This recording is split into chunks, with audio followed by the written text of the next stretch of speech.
रविवार को अंडमान निकोबार द्वीप समूह में कहीं कहीं भारी बारिश का अंदेशा, तो 2 दिन मध्य महाराष्ट्र में इक्का दुक्का जगह जोरदार बारिश का अनुमान। रविवार को पूर्वी मध्य अरब सागर और दक्षिणी गुजरात के तटीय इलाकों में तेज हवाएं चलने की संभावना, मछुआरों को समुद्र में न जाने की सलाह। और रविवार को मध्य महाराष्ट्र और मराठवाड़ा में कहीं कहीं बिजली चमकने का अंदेशा, तो 2 दिन गुजरात के दक्षिणी इलाकों में भी बिजली चमकने की संभावना। नमस्कार, आप सभी का स्वागत मौसम खबर में। मैं हूं मुकुल शर्मा। मौसम खबर में जानेंगे अगले 2 दिन देश के किन हिस्सों में होगी बारिश, कैसी रहेगी तापमान की स्थिति और ऐसे में हमारे किसानों के लिए विशेषज्ञ की क्या है सलाह। लेकिन आइए सबसे पहले नजर डालते हैं मौसम की खास खबरों पर। रविवार को अंडमान और निकोबार द्वीप समूह में कहीं कहीं भारी बारिश का अंदेशा जताया गया है। 2 दिन मध्य महाराष्ट्र में इक्का दुक्का जगह जोरदार बारिश की संभावना है। सोमवार को कोंकण गोवा में इक्का दुक्का जगह जमकर बादल बरस सकते हैं। रविवार और सोमवार को रायलसीमा में कहीं कहीं भारी बारिश के आसार हैं। साथ ही तटीय इलाकों में रविवार को तेज बारिश का भी अंदेशा है। रविवार को कर्नाटक के भीतरी हिस्सों में कुछ जगह तेज बारिश की संभावना है। सोमवार को दक्षिणी और तटीय कर्नाटक के भीतरी इलाकों में भी बादल खूब बरस सकते हैं। तमिलनाडु, पुडुचेरी और कराईकल में 2 दिन कहीं कहीं भारी बारिश की संभावना जताई गई है। रविवार को केरल और माहे में इक्का दुक्का जगह तेज बारिश हो सकती है। तो जाना आपने क्या कुछ खास रह सकता है। लेकिन बात अगर की जाए बारिश के पूर्वानुमान की, देश के कौन से ऐसे राज्य जहां पर बारिश हो सकती है और कहां कहां मौसम साफ बना रहेगा, आइए जान लेते हैं इस रिपोर्ट में। मौसम के हाल में सबसे पहले बात करते हैं उत्तर भारत के पहाड़ी इलाकों की। रविवार को जम्मू कश्मीर और लद्दाख में इक्का दुक्का जगह बरसात का अनुमान है। वहीं अगले 2 दिन उत्तराखंड में बारिश की संभावना नहीं है, जबकि सोमवार को हिमाचल प्रदेश में कहीं कहीं वर्षा के आसार है। वहीं सोमवार को पंजाब में इक्का दुक्का जगह बारिश हो सकती है। साथ ही सोमवार को हरियाणा और दिल्ली में भी कहीं कहीं बरसात के आसार बने हुए हैं। वहीं अगले 2 दिन पूर्वी और पश्चिमी उत्तर प्रदेश में बारिश की संभावना नहीं है। साथ ही 2 दिन पूर्वी राजस्थान में भी बरसात के आसार नहीं दिख रहे हैं, जबकि सोमवार को पश्चिमी राजस्थान में कहीं कहीं बारिश की उम्मीद है। वहीं रविवार को पूर्वी भारत के गांगे पश्चिम बंगाल के इक्का दुक्का हिस्सों में बादल बरस सकते हैं। साथ ही 2 दिन उप हिमालय पश्चिम बंगाल और सिक्किम में कहीं कहीं बारिश की संभावना बनी हुई है। वहीं 2 दिन अरुणाचल प्रदेश में भी कहीं कहीं बरसात का अनुमान है। साथ ही रविवार और सोमवार को असम और मेघालय में इक्का दुक्का जगह बरसात के आसार हैं। वहीं 2 दिन नागालैंड, मणिपुर, मिजोरम और त्रिपुरा में भी कहीं कहीं बारिश की संभावना है। अगले 2 दिन बिहार और झारखंड में बारिश की उम्मीद नहीं है, जबकि रविवार और सोमवार को ओडिशा में कहीं कहीं बादल बरसेंगे। अगर मध्य भारत की बात करें तो रविवार और सोमवार को पूर्वी और पश्चिमी मध्य प्रदेश में बारिश की संभावना नहीं है, जबकि अगले 2 दिन छत्तीसगढ़ में कहीं कहीं बरसात का अनुमान है। रविवार और सोमवार को विदर्भ के इक्का दुक्का इलाकों में बादल बरस सकते हैं। अगले 2 दिन मध्य महाराष्ट्र में कई जगह बारिश की संभावना है। रविवार और सोमवार को कोंकण गोवा के अनेक हिस्सों में बारिश की उम्मीद बनी हुई है। वहीं 2 दिन गुजरात में इक्का दुक्का जगह बरसात के आसार बने हुए हैं। दक्षिण भारत की बात करें तो रविवार और सोमवार को तटीय आंध्र प्रदेश में कुछ जगह बरसात का अनुमान है, जबकि रविवार को रायलसीमा के ज्यादातर इलाकों में बारिश का अंदेशा है। रविवार और सोमवार को तमिलनाडु और पुडुचेरी में कई जगह वर्षा का अनुमान है। वहीं अगले 2 दिन तटीय कर्नाटक के कई इलाकों में बारिश का अंदेशा है। साथ ही रविवार और सोमवार को उत्तरी और दक्षिणी कर्नाटक के भीतरी इलाकों में भी कई जगह बारिश की उम्मीद है, जबकि 2 दिन केरल के अधिकतर हिस्सों में बरसात की संभावना बनी हुई है। वहीं रविवार और सोमवार को अंडमान और निकोबार द्वीप समूह के ज्यादातर इलाकों में बादल बरस सकते हैं। तो जाना आपने देश के किन किन हिस्सों में बारिश की संभावना बनी हुई है। लेकिन बात अगर करें पिछले 24 घंटों के दौरान देश के किन हिस्सों में बारिश हुई, आइए जानते हैं। झारखंड की अगर बात करें तो यहाँ पर इक्का दुक्का जगह बारिश दर्ज की गई। मध्य प्रदेश में भी कहीं कहीं बादल बरसे, तो छत्तीसगढ़ में भी इक्का दुक्का जगह बारिश दर्ज हुई। वहीं आगे पश्चिम बंगाल में भी कुछ जगह जोरदार बारिश दर्ज की गई।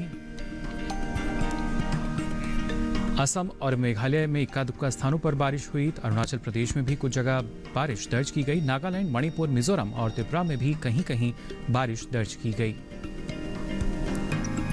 मध्य महाराष्ट्र की अगर बात की जाए तो यहाँ भी कुछ जगह बारिश दर्ज हुई। साथ ही मराठवाड़ा में भी इक्का दुक्का जगह तेज बारिश दर्ज की गई।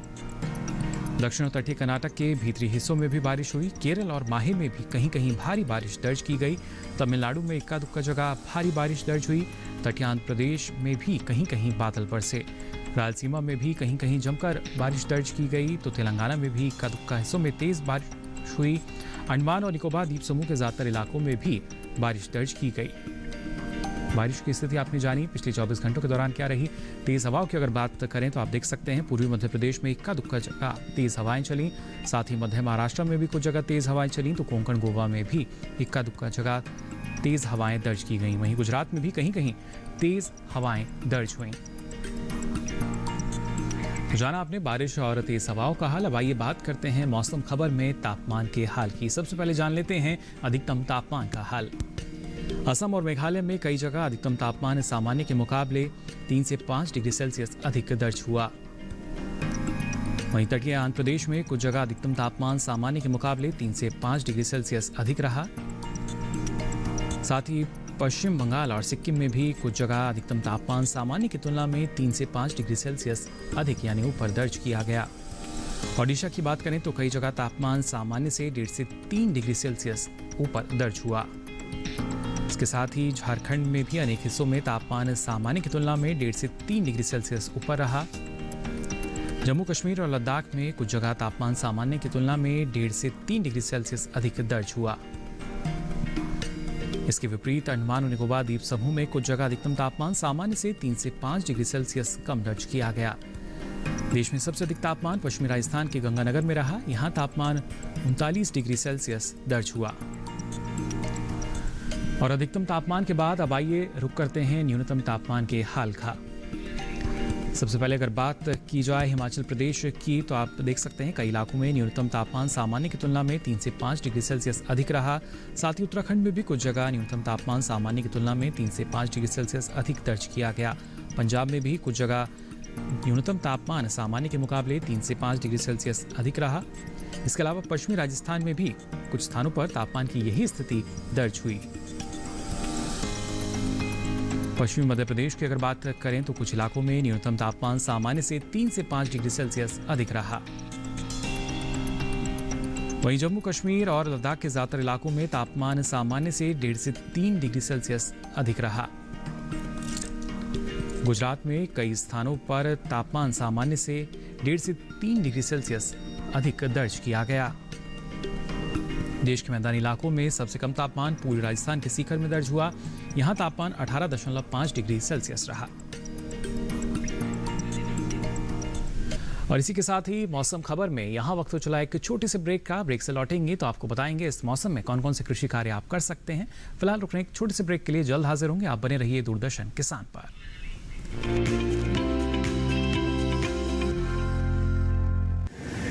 माँ कब आएगा? अभी आएगा। अरे बोलो ना माँ कब आएगा? बोला ना अभी आ जाएगा। ये ले आ गया कुआं। अरे कुआं नहीं माँ, हमारे घर नल से जल कब आएगा? नल से जल? अरे गुड्डी बहुत जल्दी आएगा पानी। जल जीवन मिशन आ चुका है। हम 1 कदम उठाएंगे तो सरकार 10 कदम उठाएगी। सच? तुम्हारे मुंह में घी शक्कर। घी शक्कर नहीं माँ, स्वच्छ जल। 2024 तक देश के सभी 19 करोड़ घरों में पहुंचेगा पीने का साफ पानी। अब होगा हर घर जल।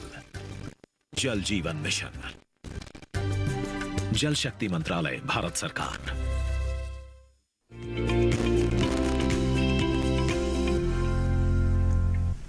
ब्रेक के बाद आप सभी का एक बार फिर स्वागत मौसम खबर में। ब्रेक पे जाने से पहले आपने जाना देश के कौन से ऐसे हिस्से जहां पर बारिश की संभावना बनी हुई है, और ऐसे में खासतौर से पहाड़ी इलाकों की अगर बात की जाए तो इस मौसम में किसान कौन कौन से कृषि कार्य यहां कर सकते हैं, किन किन बातों का ख्याल उन्हें रखना होगा, आइए जान लेते हैं इस रिपोर्ट में।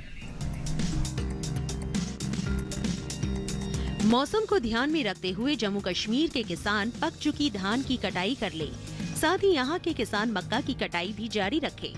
जम्मू कश्मीर के किसान तोरिया की बुआई कर सकते हैं। यहाँ के किसान अभी के समय पालक, मेथी और धनिया की बुआई भी करें। उपोष्ण कटिबंधीय क्षेत्र में मूंग और उड़द की कटाई कर ले। घाटी के समशीतोष्ण क्षेत्र में परिपक्व धान की कटाई जारी रखे। वहीं हिमाचल प्रदेश के किसान धान की कटाई जारी रखे। साथ ही यहाँ के किसान लहसुन की बुआई जारी रखे। हिमाचल प्रदेश में मटर, मूली, गाजर और शलजम की बुआई की जा सकती है। साथ ही यहाँ के किसान पालक और मेथी की बुआई भी कर सकते हैं। हिमाचल प्रदेश में फूल गोभी, पत्ता गोभी और ब्रोकली की बुआई कर ले।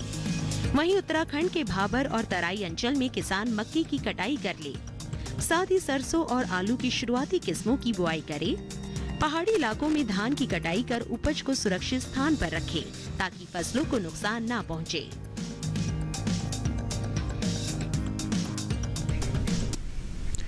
तो जाना आपने किन किन बातों का ख्याल किसानों को यहाँ रखना होगा। भाई आगे बढ़ते हैं और आज की फसल में बात करते हैं पालक की खेती की भी।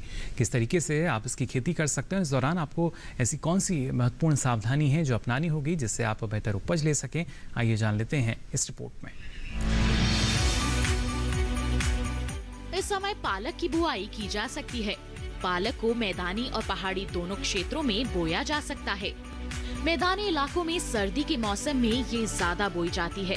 वैसे तो इसे किसी भी प्रकार की मिट्टी में बोया जा सकता है, फिर भी दोमट मिट्टी इसके लिए सर्वोत्तम मानी जाती है। अलग अलग राज्यों के लिए अलग अलग किस्में हैं। किसान वैज्ञानिकों से सलाह लेकर बीज का चुनाव कर सकते हैं। अच्छी नमी से बुआई करने पर तुरंत सिंचाई की जरूरत नहीं पड़ती, फिर भी बुआई के 8 से 10 दिन बाद सिंचाई करना आवश्यक है। इसके बाद 10 से 15 दिन के अंतराल पर सिंचाई करते रहें। पत्तियों की हर कटाई के बाद सिंचाई करना ना भूलें। खरपतवार नियंत्रण के लिए बोने के 15 से 20 दिन बाद पहली निराई गुड़ाई कर दें। पालक के लिए 2 से 3 बार निराई गुड़ाई करनी चाहिए। पत्तेदार सब्जियों में आमतौर पर बीमारी नहीं लगती, फिर भी अगर बीमारी लग जाए तो कटाई के बाद दवा छिड़कें ताकि पत्तियों पर दवाई का असर ना हो। वैसे पालक में सर्कोस्पोरा लीफ स्पॉट और डंपिंग ऑफ जैसी बीमारियों की आशंका रहती है। लीफ माइनर, चैंपा, माहू और इल्ली जैसे कीट पालक की पत्तियों को नुकसान पहुंचा सकते हैं। बचाव के लिए विशेषज्ञों की सलाह पर उचित दवाएं छिड़कें। ध्यान रखें कि फसल में किसी भी प्रकार की दवा का छिड़काव करने से पहले कृषि विशेषज्ञों से सलाह जरूर लें। पालक की 1 हेक्टेयर में 80 से 100 क्विंटल तक पैदावार होती है। इसे कई बार काटा जा सकता है। तो जाना आपने कैसे आप अच्छी उपज ले सकते हैं पालक की। भाई ये आप बात करते हैं खासतौर से उत्तर प्रदेश के जो किसान हैं इस मौसम में कौन कौन से कृषि कार्य कर सकते हैं। पूर्वी उत्तर प्रदेश के उत्तर पूर्वी मैदानी क्षेत्र में तोरिया की बुआई किसान जारी रखें।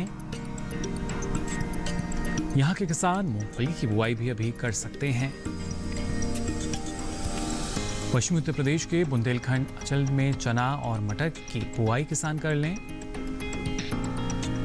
यहाँ के किसान अभी के समय मसूर और सरसों की भी बुआई कर सकते हैं। पश्चिमी उत्तर प्रदेश में शीतकालीन सब्जियों की रोपाई किसान कर लें। साथ ही यहाँ के किसान बैंगन, टमाटर और अगेती फूलगोभी की रोपाई भी कर सकते हैं। पश्चिमी उत्तर प्रदेश में पालक, धनिया और अगेती मूली की रोपाई किसान कर लें। पश्चिमी उत्तर प्रदेश के किसान मिर्च की रोपाई भी अभी कर सकते हैं।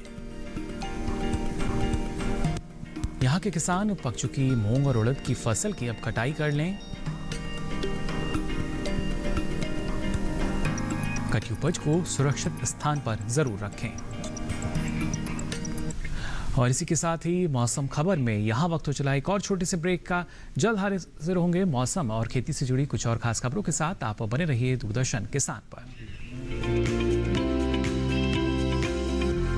आज भी याद है वो स्कूल से सीधे पीपल के पेड़ के नीचे हाजिरी लगाना, वो अखरोट तोड़ने के नए नए तरीके ढूंढना, वो अपने मिले पैसे तुरंत माँ के हवाले करना, वो दादाजी के साथ ट्रैक्टर में विडोल डालना, अच्छा लगता है जब वक्त के साथ कुछ परंपराएं नहीं बदलती, है ना? ट्रैक्टर्स की बदलती टेक्निक के साथ बदलता engine oil. Veedol tractor engine oil, modern रहने की एक परंपरा।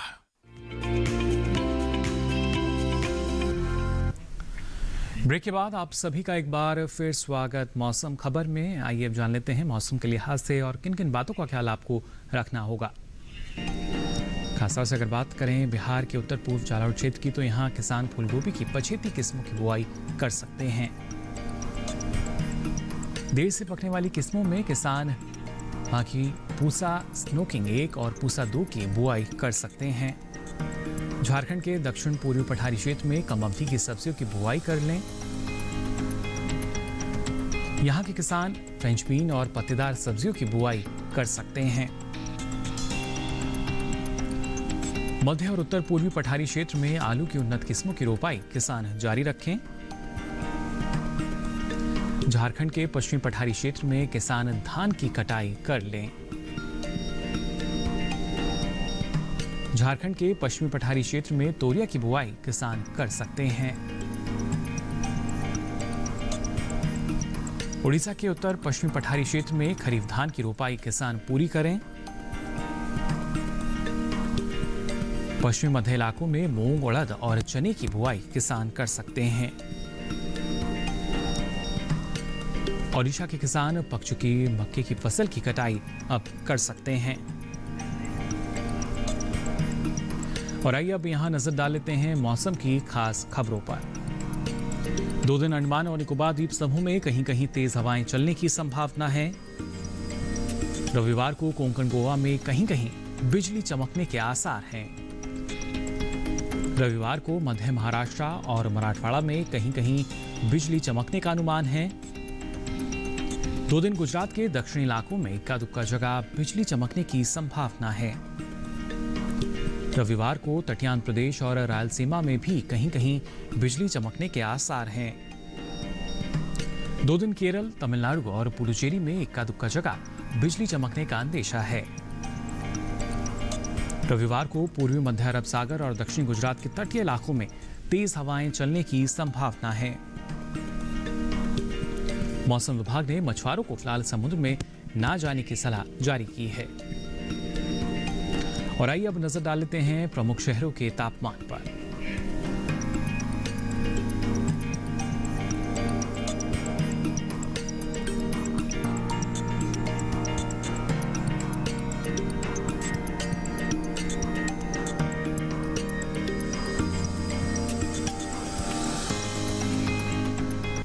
आपको बता दें मौसम की सारी जानकारी अब आप डीडी किसान के YouTube चैनल के माध्यम से भी ले सकते हैं। इस QR कोड को आप स्कैन कीजिए, उसके बाद ये सारी जानकारी आप ले सकेंगे YouTube पर कभी भी कहीं भी। तो फिलहाल के लिए इस बुलेटिन में बस इतना ही। मौसम की ताज़ा जानकारी और कृषि सलाह के साथ फिर होंगे हाजिर, तब तक के लिए दीजिए इजाजत। नमस्कार।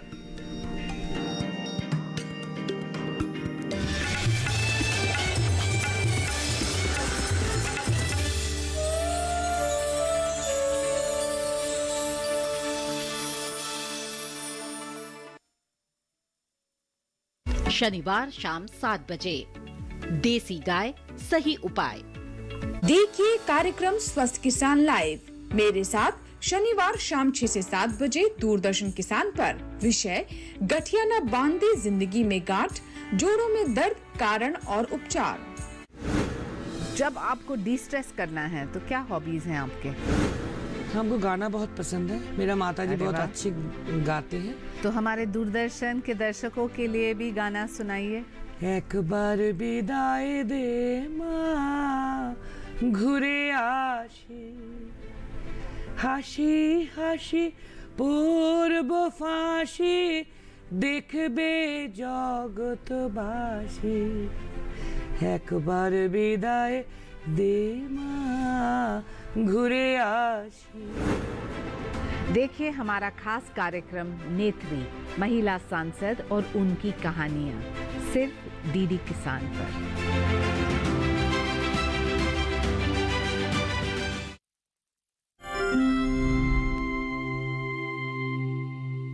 औरैया जिले के विकास खंड भाग्यनगर स्थित परवाहा गांव में प्रमुख रूप से धान, गेहूं और मक्का की खेती होती है। परवाहा क्षेत्र में पुरुषों के साथ महिलाएं भी खेती और पशुपालन में बढ़ चढ़कर हिस्सा ले रही हैं। यहीं की एक महिला किसान हैं, गीता देवी, जिन्होंने वैज्ञानिक तरीके से खेती करके इस क्षेत्र का नाम रोशन किया है। परवाहा गांव की रहने वाली गीता देवी कृषि कार्यों से जुड़ी हुई हैं। गीता के पास पैतृक जमीन 0.8 एकड़ है, जिस पर वो साल भर खेती करती थी, लेकिन उन्हें अनाज का अच्छा उत्पादन नहीं मिल पा रहा था। इन्होंने खेती के साथ पशुपालन भी अपनाया, फिर भी इनकी माली हालत में कोई सुधार नहीं हुआ। वर्ष 2015 में इन्होंने कृषि विज्ञान केंद्र परवाहा से प्रशिक्षण लिया और उत्पादन को बढ़ाया। इन्होंने वैज्ञानिक तरीके से ऊसर भूमि का सुधार किया। ऊसर सुधार के लिए ये धान के पुआल को जलाती नहीं है। इसके प्रबंधन के लिए धान की कटाई ऊपर से करती हैं और धान के पुआल को गेहूं की बुआई के बाद पूरे खेत में बिछा देती हैं, जिससे गेहूं का जमाव अच्छा होता है और पानी की भी बचत होती है। पुआल के प्रबंधन के साथ साथ भूमि की उर्वरा शक्ति भी बढ़ती है। मैं अथपर धान काटती हूँ, पुआल को इकट्ठा कर लेती हूँ, फिर बाद में हम गेहूँ बोने के बाद पुआल को खेत में फैला देती हूँ, जिससे मेरी खेत की नमी रहे और बीज भी अच्छा जमे और इसमें खरपतवार भी नहीं होता है। गीता देवी की जमीन कृषि विज्ञान केंद्र परवाहा के बगल में ही है, इसलिए गीता देवी कृषि विज्ञान केंद्र के वैज्ञानिकों के निरंतर संपर्क में रहती हैं। गीता देवी वैज्ञानिकों के सहयोग से धान की ऊसर प्रजाति CSR 36 का बीज उत्पादन कर रही हैं।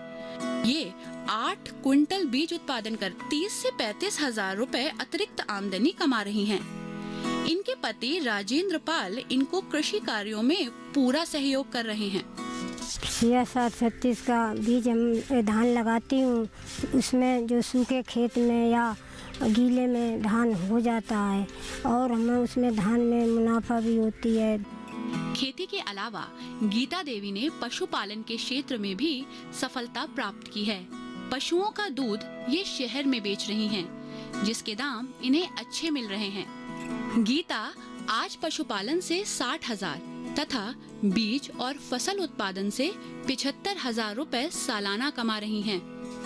मेरे पास 3 भैंसें हैं, एक गाय है। ये मुर्री टाइप नस्ल की अच्छी नस्ल की भैंसें हैं, मुर्री टाइप की, और वे दूध भी देती हैं जो 30-35 लीटर दूध हो जाता है। वो हम बाज़ार में बेचती हूँ। मेरे पास बकरी बर्बरी नस्ल की बकरी है। गीता देवी द्वारा पशुपालन करने के कारण उन्हें जैविक खाद भी प्राप्त हो रही है। जैविक खाद का प्रयोग वह ऊसर भूमि में करके उसकी उपजाऊ क्षमता बढ़ा रही हैं। उन्हें फसल उत्पादन भी गुणवत्तापूर्ण प्राप्त हो रहा है और वे रासायनिक खाद के दुष्प्रभाव से भी फसलों को बचा रही हैं। गीता देवी ने पशुपालन और खेती के माध्यम से अपनी आर्थिक स्थिति को बेहतर किया है। दूध बेचकर मैंने प्लाट भी लिए, मकान भी बनवाया और मैंने बच्चों को पढ़ाया।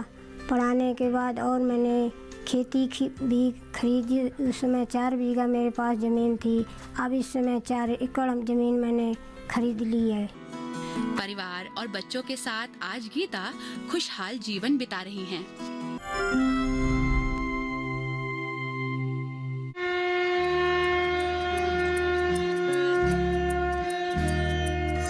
भगवान श्री राम के जन्म स्थान अयोध्या से रामलीला। मैं आपका दोस्त राहुल बुच्चर श्री राम के किरदार में आपको अयोध्या की रामलीला में नजर आने वाला हूँ। अयोध्या जो कि श्री राम का जन्म स्थान है, इसलिए वहाँ की रामलीला का अपना एक अनूठा ही आनंद है। मैं आ रही हूँ भगवान श्री राम की पावन धरती पर अयोध्या की रामलीला में सीता का किरदार निभाने। कई नए चेहरों को लाएंगे, आपको सरप्राइज देंगे। 6 अक्टूबर से लेकर 15 अक्टूबर तक रोज शाम 7 बजे से लेकर 10 बजे तक आप सब भी हमारे साथ जुड़े। जय श्री राम। मिलते हैं अयोध्या जी की रामलीला में अयोध्या जी से।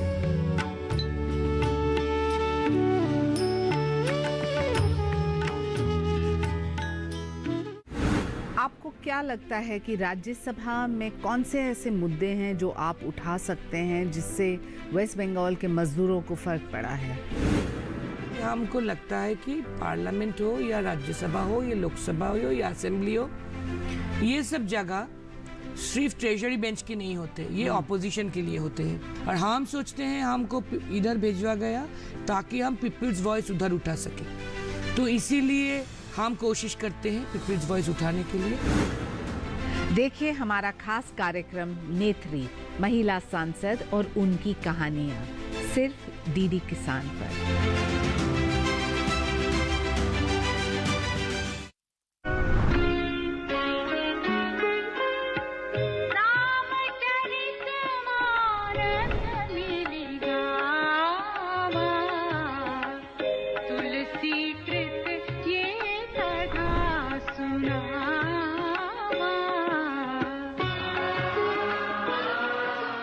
वेलकम टू 100 करोड़ का कवि, जो दिलो दिमाग की बात कविताओं में करते हैं। मैं खाने के बाहर मिले किसी को कुछ सफ़े और कलम दवा, जरूर कोई हारा हुआ आशिक शायर बना होगा। मुझको उजलत कोई नहीं है, पर जब हमारी शादी हो चुकी है तो इस पे जोर क्यों नहीं है? आपके लिए किसी ने शेर कहा है, कितना शरीफ शख्स है पत्नी पे फिदा है, उस पे यह कमाल है कि अपनी पे फिदा है। जो बेजान शब्दों में रंग भरते हैं। बांस की बंसी खोखली सी है, क्यों प्रिय तुमको यह सहचरी है। ऐसे होंगे हमारे साहित्य के महारथी। आज भी जब भी ये पहली बारिश की पहली बूंद मेरी हथेली पर गिरती है ना, तो याद सबसे पहले तुम्हारी ही आती है। हम ढूंढ रहे हैं 100 करोड़ का कवि। देखिए हर रविवार रात 9 बजे डीडी किसान पर। देखिए कार्यक्रम गांव किसान मेरे साथ सोमवार दोपहर 12 बजे। जानिए कैसे अमूल शहद से गुलजार होंगे बाजार। मैं हूँ श्रुति पनवर और हमारे साथ है किसान मित्र फेमस लाल और साथ में डिजिटल दीदी, और हम लोग किसान बहन भाइयों के लिए लेकर आ रहे हैं छटाक भर खुशी में। इसमें बात होगी कृषि के बारे में और मुलाकात होगी ज्ञान विज्ञान और कला के क्षेत्र में मशहूर हस्तियों से, और कराएंगे आपको भारत के खूबसूरत जगहों की सैर, और उठेगी यहाँ गीत संगीत की लहर, क्योंकि सबके लिए है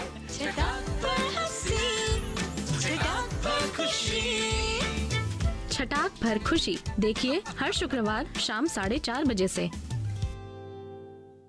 जिस खानदान में ब्याह कराई हो उस खानदान की औरतें माँ नहीं बन सकती। अगर 15 महीने के अंदर मेरी बहू माँ नहीं बन सकती तो मैं इस गांव को ये मुखिया का पद छोड़कर हमेशा हमेशा के लिए चली जाऊँ। मैं माँ नहीं बनना चाहती। ना रहेगा खिलाड़ी ना बिछेगी निशा। तोरा मन दर्पण कहलाए। मैं चाहता हूँ मेरे पोते शांतनु और आपकी पोती पनु की शादी हो जाए। दादाजी का हमेशा से यही सपना था कि इस गांव में एक अच्छा सा अस्पताल खुल जाए। कौन पूरा करेगा हमारा सपना?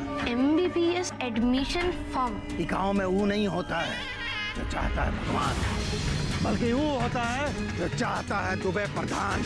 मैं आपको डॉक्टर बनकर ही दिखाऊंगी। इस गांव में एक अच्छा सा अस्पताल खोलूंगी और आपका सपना पूरा करूंगी।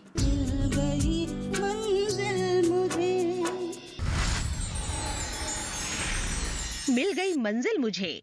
देखिए सोमवार से शुक्रवार रात 9:30 पर।